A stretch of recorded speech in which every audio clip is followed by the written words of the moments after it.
Hello and welcome to Bespoke Unit. I'm CP, and in this video I'm reviewing the Williams & Humbert Dry Sack Sherry.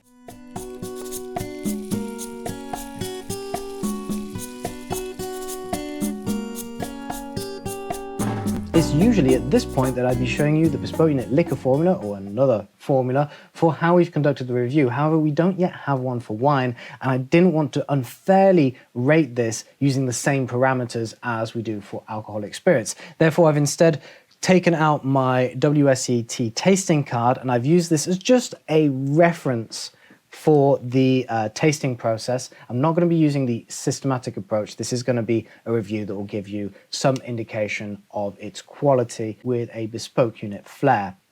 So first of all, this is a medium sherry, and as a medium sherry, it is going to be an amontillado sherry that has then been sweetened with Pedro Ximenez grapes. Now, amontillado sherry is a style where it is initially aged under a natural layer of yeast called flor, and this protects the wine in the wooden barrel from exposure to oxygen.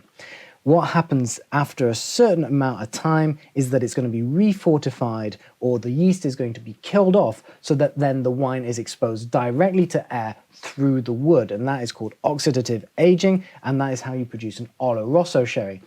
Whereas with the yeast, it makes a Fino sherry, and so a amontillado is kind of a cross between the two. As a medium sherry, it is then sweetened, and it can be sweetened with a variety of different ingredients, but in Williams & Humbert's case, it has used Pedro Ximenez grapes, which is a very sweet sherry grape.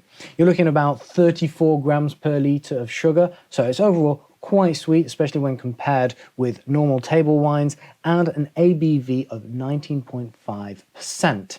What's particularly interesting about dry sack is the name is actually a throwback to the height of sherry's popularity in the United Kingdom.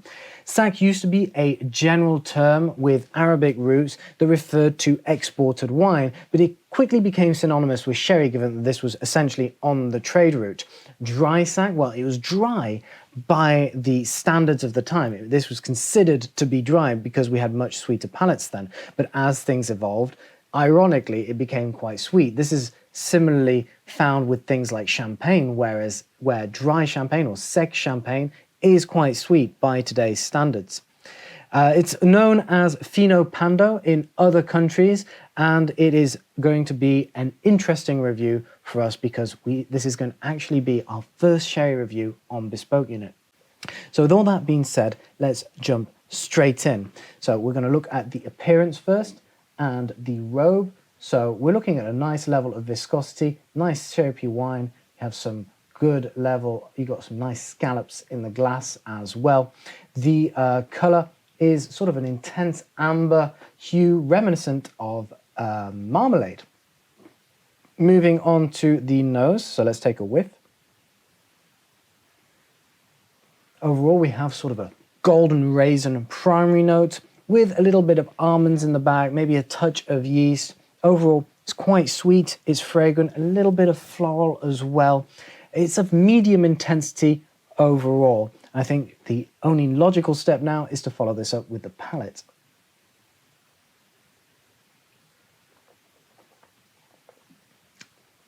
So as sherries go, this is a medium sweet. You probably consider it to be much sweeter if you compare it to a regular table wine.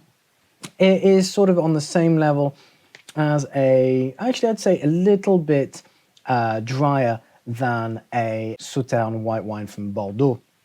Here we're looking at a high level of acidity. As you can probably tell, I'm struggling to speak a little bit because of the salivation. For a sherry, we're looking at a medium body, but otherwise it's going to have quite a full body compared to normal wines. There's a pronounced intensity of flavor, which consists of primary notes of some raisin again, some apricot. I've also hinted a little hint of citrus, which in this case is I'd liken to bergamot. And then in terms of secondary notes, we've got some almonds and some brioche. I would also say there's perhaps a little bit of brininess in there, which offsets some of that sweetness quite nicely, but it isn't very present. It's very subtle in hint. Now, diverging entirely from the WSET, I'm going to add a little Bespoke Unit spin to this. We're going to talk about the overall experience. So In terms of the presentation, it doesn't come with any packaging, you just have the bottle. You have this quite modernized style of label that does combine the heritage and the modernity that Williams & Humbert is trying to incorporate. You have medium here written on the side, you have a part of the shield which is echoed from the center. In the press glass, you have the founding year of the company, which is 1877, and you have a removable cork or reattachable cork, probably because Williams & Humbert is completely aware that people are not going to drink this in one sitting. So normally sherry is best enjoyed perhaps in a day or two, but because of the high sugar content and high alcohol content, thanks to the fortification process, it's going to be a little bit hardier.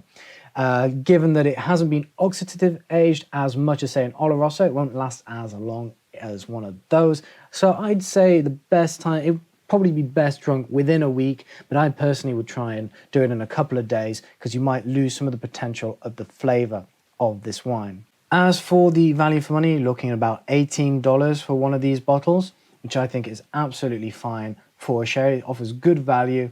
It's probably on the lower end if you compare it to some of the most refined, very prestigious, long Solera aged sherries. But as a pleasant dessert pairing or an occasional wine, it is a very good price. As for pairings, this would probably be a great option to go with pastries, whether they're savory or sweet. Overall, you probably want to go for a dessert accompaniment with this. So something like Christmas cake or even mince pies would be the quintessentially British choice. However, you could certainly go for other options as well. I'd also be inclined to choose it with cheese, blue cheese specifically, although this would be something that you'd be more likely to enjoy with an amontillado or an Oloroso. If you're going to have your blue cheese or your cheeses with perhaps some quince or fig paste, then this will also be able to extend that sweetness and that harmony of different flavors. If you're somebody who enjoys cigars as much as we do at Bespoke Unit, I'd consider something with a Connecticut shade wrapper, like for example this Perlo de Amar by J.C. Newman. This would be certainly a good choice with the delicate flavors of this sherry. Overall, Dreisack is a great example of a quintessentially British marketed sherry, and it's a great specimen of a medium style sherry. It's a very good option for you to consider if you want to start sampling your first sherries or even maybe your first sweet styles of sherry, and it'll give you a great experience overall.